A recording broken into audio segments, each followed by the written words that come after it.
Ефір АТР триває. У студії Катерина Вишневська. І найближчу годину ми говоритимемо наживо про найцікавіші і найактуальніші події. Тож залишайтеся з АТР, бо нам є про що розповісти. Рада ділить гроші. Депутати вже знають, скільки і кому дістанеться. Комітет Ради хотів втиху встановити правила продажу землі. Втім, щось пішло не так. Росія готується до широкомасштабної військової агресії. Гучна заява Генерального штабу. Вітаю всіх, хто долучився до прямого ефіру телеканалу АТР. Катерина Вишневська разом із вами до 21-ї години задля обговорення найактуальніших тем. І я вітаю наших гостей. Андрій Новик, економічний експерт. Добрий вечір. Вітаю вас. Та Борис Кушнірук, голова експертно-аналітичної ради Українського аналітичного центру. Добрий вечір. Вітаю. Верховна Рада сьогодні проголосувала за проект бюджету на 2020 рік у першому читанні. І задоволені кошторисом не усі. Червона кнопка по бюджету 2020 року, тому що цей бюджет не те, що не є соціальним, не те, що не завершує епоху бідності, а навпаки робить бідних ще біднішими. Конкретно, мінімальна пенсія 1630 гривень перше півріччя, друге 1730 гривень. Що це? Це якесь суттєве підвищення. Вчителям обіцяли $4000 зарплату, тепер навіть на одну реальну гривню не піднімають заробітну плату. В селу жодної допомоги селу. Забираються гроші місцевого самоврядування. Бюджет – це відповідальність уряду. Уряд – це відповідальність більшості. А більшість, ви знаєте, у нас монобільшість. Тому питання до бюджету – це в першу чергу до них. Але, безумовно, ми беремо участь у його обговоренні, вносимо в нього відповідні правки. Ну а зараз давайте згадаємо основні статті видатків на ключові сфери, які передбачені у проєкті державного кошторису. Видатки на національну безпеку і оборону в проєкті бюджету складають близько 246 мільярдів гривень. Видатки на розвиток дорожньої інфраструктури – майже 74,5 мільярдів гривень. Державний дорожній фонд – близько 70 мільярдів гривень. Видатки на освіту – понад 136 мільярдів гривень. На охорону здоров'я мають спрямувати 108 мільярдів. На розвиток культури та інформаційну царину спрямують понад 8,5 мільярдів гривень. Ну, ось такі ми, власне, бачимо показники на сьогоднішній день. А от чи будуть вони мінятися з часом, бо на нас ще чекає бюджетний процес, друге читання. Пане Андрію, ваша думка? Звичайно, що зміни будуть, тому що ми вже почули, що є 2000 правок лише від народних депутатів, з яких, я так розумію, на даний етап нібито задоволено біля 800, хоча я собі це важко уявляю, хіба якісь суто процедурні, формальні правки. І по тих 2000 правок, які ініціювали народні депутати, державний бюджет треба збільшити ще в 2,5 рази. Тобто це те, що ми називаємо хотілки народних депутатів. От вони хотіли би, щоб бюджет був 2,5 рази більшим. Ми розуміємо, що цього не буде, і тому треба буде виходити з того первинного документу, який подав уряд до 15 вересня, а зміни вони можуть бути з двох причин. Перше – це лобійські інтереси певних фінансово-промислових груп, які відображаються в бюджеті, і в доходній, і в витратній частині. Зокрема, в доходній частині незрозуміле ще питання по ренті, чи вона буде підніматися, чи не буде, для того, щоб зняти додаткові податки з однієї фінансово-промислової групи. І у витратній частині ми розуміємо, що дуже багато хто хоче мати свій рядочок у витратній частині бюджету. Тому правки будуть, але для мене важливо навіть не сам цей бюджетний процес і абсолютно в так званому турборежимі. Справа не в турбо чи не турбо, не в швидкості. І справа навіть не в термінах прийняття. Чи це буде в листопаді, чи в грудні, чи під йолочку, чи після йолочки. Це не має значення ніякого. Має значення якість, збалансованість бюджету реальна. А саме головне, що бюджет взагалі-то це не є самоціль. Бюджет – це є інструмент. Інструмент чого? Уряд не подав оте головне, інструментом чого має бути бюджет. А саме економічна модель країни. Яку економічну модель збирається вибудовувати уряд? Ми аграрна економіка, чи індустріальна, чи високоіндустріальна, чи транзитна зона в центрі Європи, чи ресурсна зона для всіх самі дешеві ресурси і дешева робоча сила. Яку економічну модель ми будуємо? Дякую. Зрозуміло вашу думку. Пане Борисе, що ви скажете стосовно показників державного кошторису на 2020 рік? Ну, очевидно, що бюджет сформований, принаймні в тому вигляді, як він був поданий до Верховної Ради, він був достатньо збалансований і був розрахований на консервативній основі, в тому числі з урахуванням тих ризиків, які можуть бути в наступному році. При цьому я би що хотів зазначити, що бюджет на наступний рік об'єктивно. Це не питання, добре це чи погано, але це об'єктивне відображення тих економічних реалій, які є в цьому році, які сформувалися не завдячуючи цьому уряду і ні цьому президенту. Якщо ми мали 15 кварталів поспіль зростання економіки, то це було досягнуто за допомогою попереднього президента і з допомогою попереднього уряду. Тобто цей уряд об'єктивно нічого іншого видати, крім, скажімо, проект бюджету, який виходить з реалій сьогоднішньої економіки, видати не може.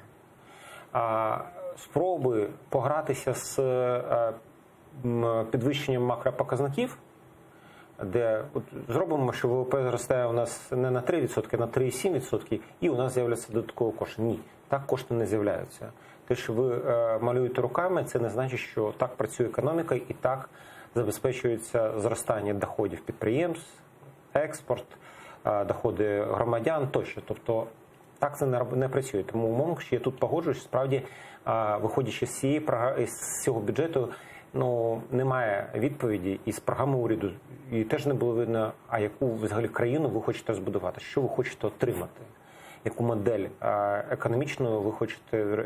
Причому деякі елементи сумні, я би сказав так, вони є. Ну, наприклад, модель, коли аграрному сектору виділяються гроші виключно на відшкодування відсотків процентів для покупки землі фермерам, 4 мільярда, вибачте, це ні про що. Мало того, що сама модель неправильна земельної реформи. Це говорить про те, що ви насправді реально фермерам і аграрному сектору не допомагаєте. От про землю ми трошки докладніше поговоримо згодом, а зараз давайте подивимося, скільки держборгу нам доведеться віддати у наступному році, і я прошу графіку. Платежі за державним боргом у 2020 році складуть понад 438 мільярдів гривень. Ця сума в 100-гривневих купюрах важитиме понад 4 тонни. Такої суми грошей вистачить, аби вщент забити 109 контейнерів. Вийде такий собі довжелезний поїзд зі 109 вагонів, який розтягнеться на більш як кілометр. І все це Україна має виплатити лише в 2020 році. Загальна сума держборгу майже в 5 разів більша. От така величезна сума. Де будемо брати гроші, пане Андрію? Гроші, очевидно, треба і будемо брати, перекредитовуватись у МВФ. Саме про це йде мова по новій програмі, яка буде більш тривалою. Тобто 3-4 роки, і сума фігурує діапазон від 5 до 8 мільярдів доларів по цій програмі. От якраз це дозволить перекредитуватись і таким чином зменшити безпосередньо навантаження на сам державний бюджет. Без цих грошей МВФ, звичайно, силами лише державного бюджету ми б не змогли в повному обсязі обслуговувати борг. Ви не погоджуєтесь? А це фактично означає дуже великий ризик дефолту. Але його, я сподіваюся, не буде, тому що все йде до того, що нова програма з МВФ буде. Але справа навіть не в самому державному боргу. Всі країни беруть в борг.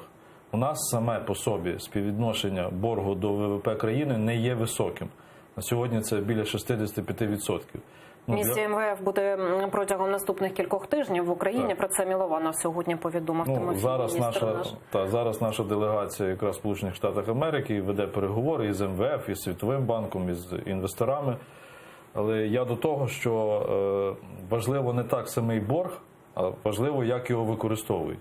Тому що коли ви взяли в борг, якщо ви його проїли або розікрали, а борг все одно треба повертати, він нікуди не дівся, він вже зарахований на державний бюджет, то такі боргові ресурси тоді ніякої користі країни не приносять. А якщо ви взяли борг і зробили щось з користю, то такий борг не є важким, не є обтяжливим. Якщо ви запустили економіку, вона працює, і з того, як вона дає прибуток, немає жодних проблем віддавати борг. Так от у нас проблема не в самому боргу. і не в самій величині цього боргу. Повторюю, по відношенню до ВВП у нас далеко не критичний державний борг.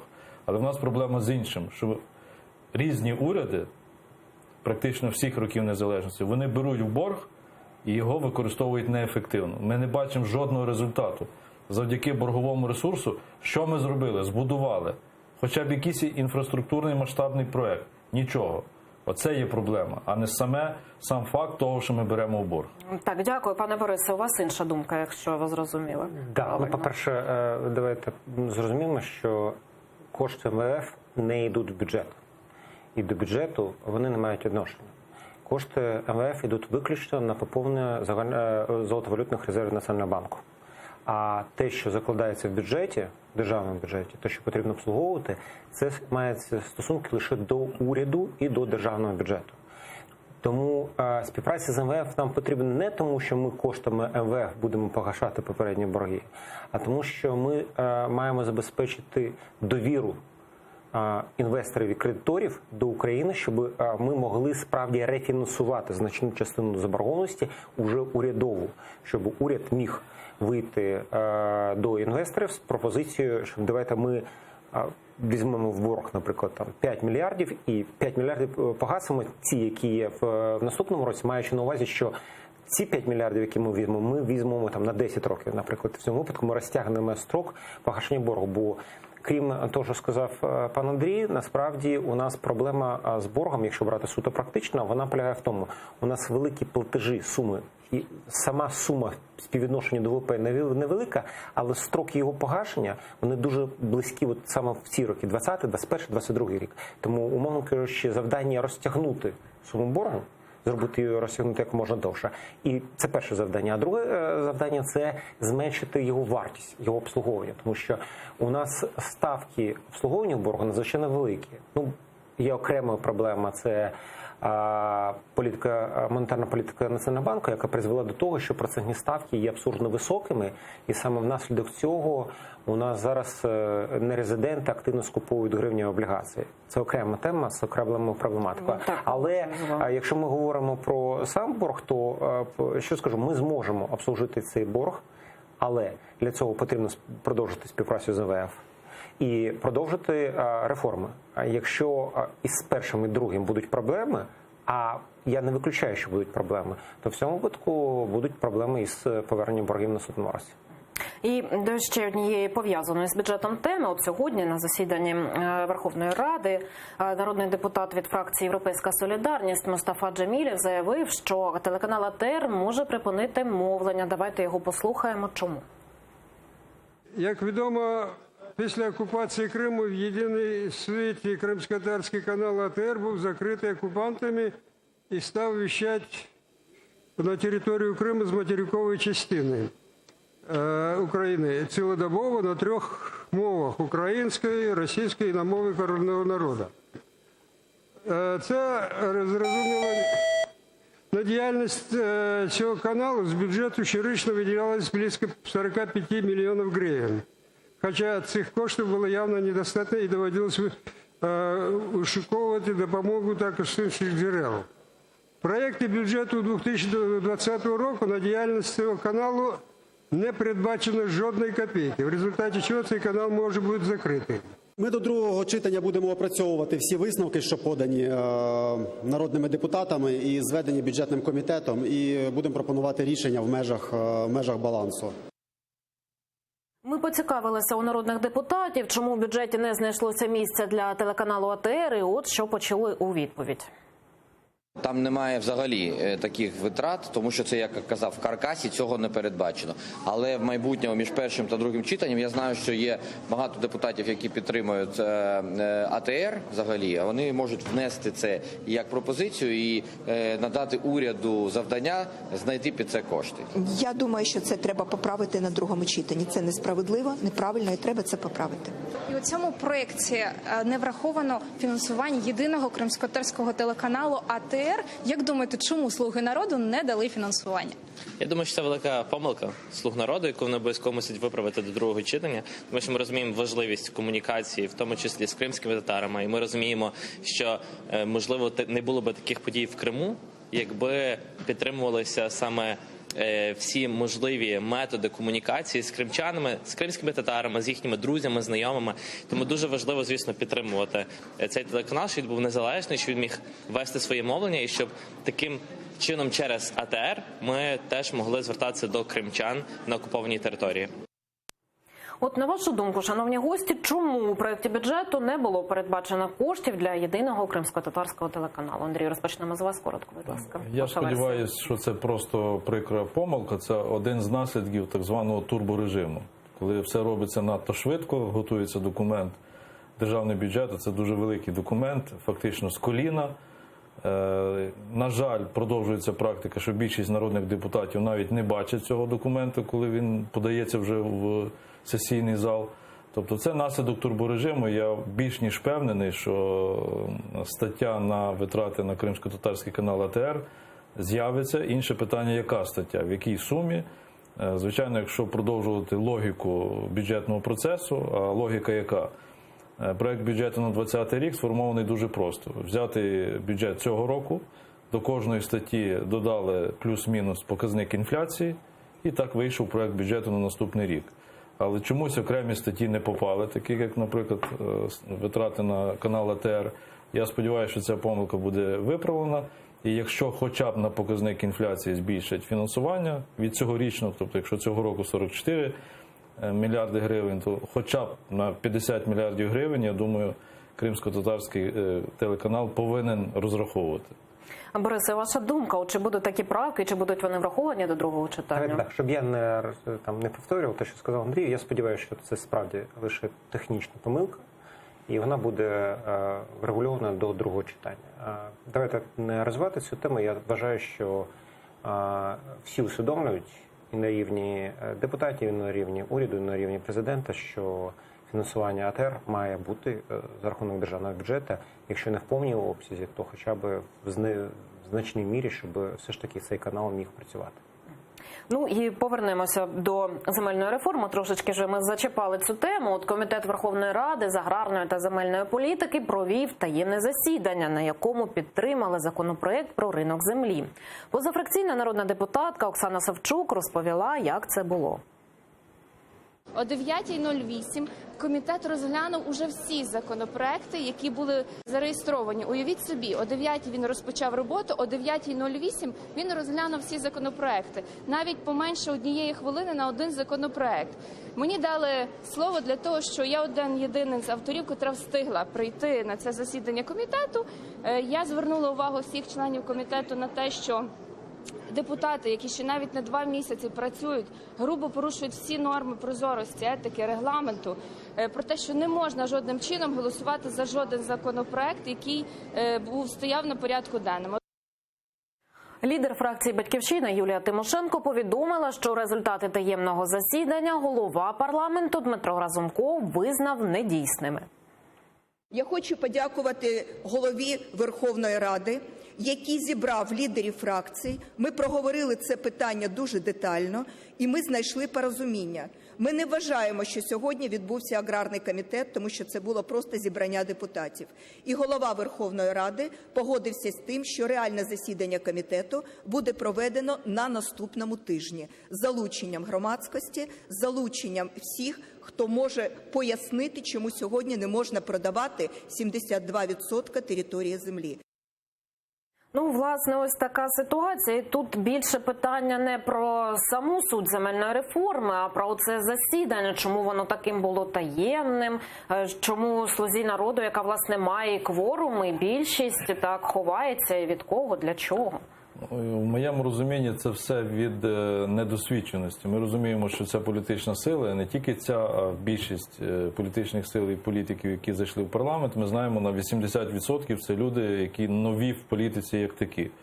І я думаю, що чим раніше монобільшість, монопартія, яка має практично повноту влади, зрозуміє, що в Україні нічого тишком-нишком в політиці вже зробити неможливо, тим більше таке серйозне, надзвичайно серйозне питання, як ринок землі, і ніякими підкилимними засіданнями, іграми це питання вирішити буде неможливо, тому що суспільство зараз не те, що має велику увагу, а надзвичайно високу ступінь уваги до цього і не тільки до цього питання.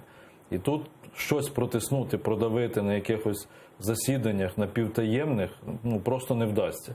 І не тільки по цьому питанню, по всіх важливих питаннях для країни. І тому чим раніше монобільшість і монопартія це зрозуміє, що треба нарешті українську політику робити такою, якою вона в Європі, Сполучених Штатах, тобто відкритою і публічною, з дискусіями, обговоренням і не лише в колі самих народних депутатів. Дякую. Борисе, ви погоджуєтеся, що це від недосвідченості, чи може хотіли у монобільшості якісь свої правила та умови у такий спосіб проштовхнути?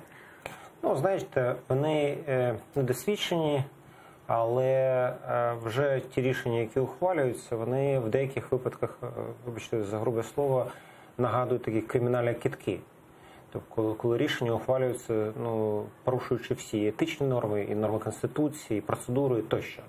І сказати, що все це є лише результатом недосвідченості, я не можу. Просто вони не настільки самовпевнені щодо свого контролю за результатами голосування, що вони вважають, що можуть продавити будь-яке рішення і так. Навіщо ці зайві обговорення, якщо все рівно ми зробимо так, як ми хочемо? От, на жаль, це завершиться дуже погано, в першу чергу для самої цієї політичної сили.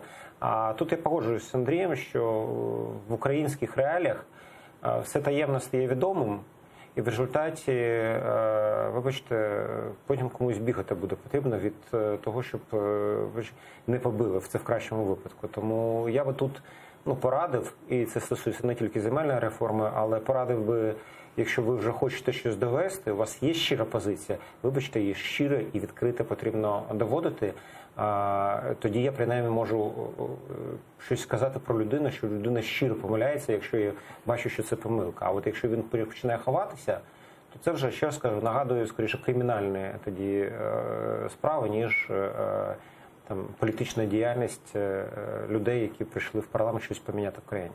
Дякую. Тепер поговоримо трошки про енергетику. Труба тепер не у Нафтогазі, і газотранспортна система перейде до іншої компанії. Прем'єр-міністр Олексій Гончарук запевнює, це крок для посилення переговорних позицій. У нас є ситуація, коли цей контракт закінчується в кінці цього року. Росіяни хочуть не продовжувати цей контракт на тривалий термін. Для цього, в тому числі, вони будують свої потоки, про які ви дуже добре знаєте. Це не економіка, це політичні дії Російської Федерації для того, щоб створити на нас тиск, на Україну. Ми в Україні заінтересовані в тому, щоб отримати наступний довгостроковий контракт, гарантований. Для цього нам потрібна підтримка європейських партнерів, тому що ми разом знаходимося в переговорах. Для цього ми повинні привести нашого оператора цієї системи до європейських правил. Давайте спробуємо так розтлумачити слова прем'єр-міністра, про що саме йдеться, яка це може бути компанія, і чи не призведе це в кінці кінців до приватизації. Значить, по-перше, що таке європейські правила? Україна буде приєднуватися вже в цьому процесі до так званого європейського третього енергетичного пакету. Який це стандарт? На всіх етапах немає монополії. Видобуток, постачання споживачам і транзит – це повинні бути різні компанії, і ринки повинні бути демонополізовані. Тоді ми маємо мінімальну ціну і максимальну якість товару і послуги. Це загальний закон ринку, і він працює в цивілізованих країнах, в тому числі, чи в першу чергу, в європейських країнах. І зараз у наших переговорах з Росією, на щастя, Україна не на один з Росією, а ми разом з Європейським Союзом ведемо переговори з Росією про транзит нашою газотранспортною системою, але за європейськими стандартами. Для того, щоб набути цих європейських стандартів, ми в себе в Україні також повинні зробити такі правила, як і в Європі. Одна і та сама компанія, як зараз у нас Нафтогаз, не може і видобувати, переробляти, постачати споживачам і в той же час займатися транзитом. Це повинні бути різні компанії. Тому ми повинні розділити, так як це в Європі. Так, це, власне, про це прем'єр і сказав. Так, а тепер з приводу ваших слів про чи не буде небезпека потім газотранспортну систему. Сьогодні практично весь час, коли обговорювалося це питання в Верховній Раді, і спікер парламенту, і прем'єр-міністр, і доповідачі по цьому питанню від комітетів Верховної Ради чітко заявили, що газотранспортна система України буде на 100% в державній власності в іншій компанії, яка буде спеціально тільки займатися транзитом, більше нічим. 100% державна власність, плюс буде заборона на оренду, здачу в оренду комусь газотранспортної системи, в управління, в концесію чи в оренду. Так? Тобто ніяких варіантів, тільки 100% державна власність і обслуговування транзиту. Інше питання, що ми там будемо обслуговувати, які об'єми транзиту. Оце вже питання, яке ми разом, слава Богу, з європейцями, а не один на один з Росією, будемо обговорювати. В інтересах України, по-перше, довгостроковий контракт, не на 1 рік, в ідеалі на 10, а саме головне – об'єми цього транзиту. Так, я вас зрозуміла. За економічними розрахунками, якщо об'єм менше 15 мільярдів кубів, тоді газотранспортна система України стає збитковою. Тобто її треба утримувати. Так, зрозуміло. Борисе, ваші прогнози щодо майбутнього української газотранспортної системи? Дивіться, те, що сказав і пан Гончарук, те, що сказав і Андрій, все це правильно, крім тези щодо розділення компаній і мети розділення. А щодо управління, то у мене тут є питання. Те, що вона має залишитись в державній власності, питань немає. А от чи потрібно нам зберігати повністю 100% управління в українській власності, чи має бути створена якась спільна компанія з європейськими країнами, тут є питання. Чому? Тому що для того, щоб домогтись від Росії зміни умов контрактів, необхідно в тому числі і домогтись, щоб газ, який заходить в Україну, щоб він вже постачався, умовно кажучи, українською стороною в бік Європи. Бо на сьогоднішній момент Росія формально заявляє, що вона постачає газ до якоїсь там точки, проходячи територію України як свою. А для того, щоб, умовно кажучи, вона постачала його на кордоні у Росії України, для цього потрібен оператор, який, умовно кажучи, буде визнаний і в Європі, і в Росії. Так от, якщо ми хочемо, щоб ми примусили Росію використовувати нашу газотранспортну систему, а нам потрібно не менше 60 мільярдів кубів, щоб вона була окупна, взагалі і функціонувала, і щоб ми на цьому ще заробляли, так в цьому випадку нам потрібен оцей оператор спільний, який зможе формально брати на себе вже транзит цього газотранспортної системи України і постачання його в Європу. З цим так, зрозуміло. На жаль, обмаль часу. Будь ласка, коротко ваш коментар, як оця вся історія може відобразитися, власне, на ціні на газ.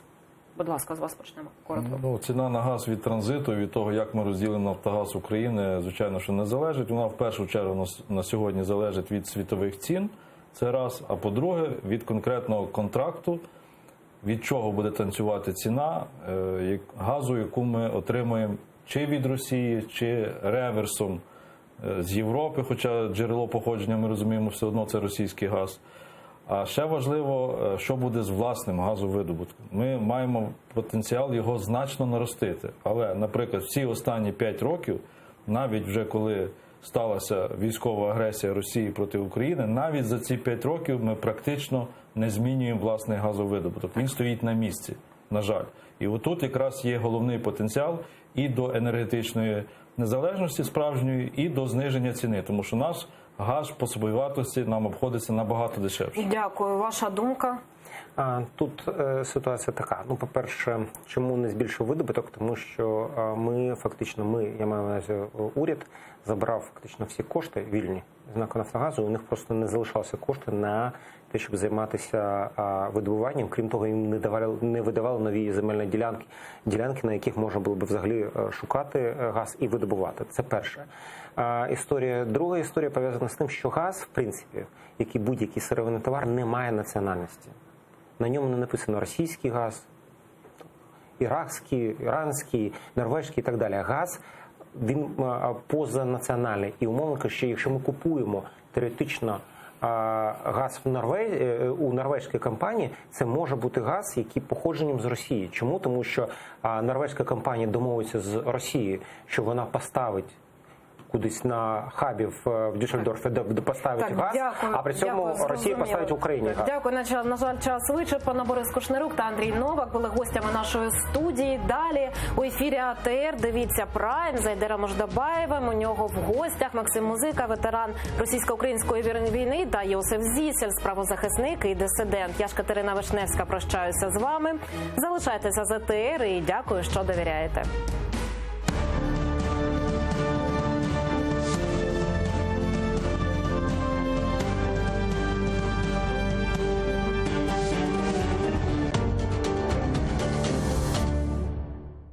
Россия в опасности. Пропала чашка Путина. Ее так пиарили, так воспитывали в народе любовь к чашке.